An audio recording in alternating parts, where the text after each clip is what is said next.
ఇప్పుడు వచ్చేటటువంటి ఆషాఢ పౌర్ణమి ఏదైతే ఉన్నదో దాన్ని గురు పౌర్ణిమ అంటారు. ప్రకృతి ఒక పౌర్ణమిని గురువులకు ధారాదత్తం చేసినది. ఆ పౌర్ణమి రోజు ఈ భూప్రపంచంలో భువి ఆవిర్భవించినప్పటి నుంచి గతించే వరకు ఎంతమంది గురువులు ఉద్భవిస్తారో, ఆ దినం వాళ్ళకు పట్టాభిషేకమైనది.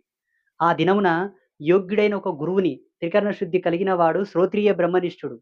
సయోగ్యుడైనటువంటి గురువుని గనక మీరు సందర్శిస్తే, మీ జీవితం లోపల చాలా శుభము, సుభిక్షము, ఐశ్వర్య సిద్ధి కలుగుతాయి. ఆ గురువును సందర్శించండి. వీలైతే ఆయనకు సరెండర్ అయిపోండి. ఆయనకు శరణాగతి చేసి, "అయ్యా! నీదైన జ్ఞానాన్ని మాకు ప్రసాదించు. నీ శక్తిని నా ఇంటికి కట్టిపడేయి. నీ ఐశ్వర్య కళలు నా ఇంటికి గట్టిగా బిగిచిపో." ఇప్పుడొచ్చే ఆషాఢ పౌర్ణమి. 22 తారీఖయితే.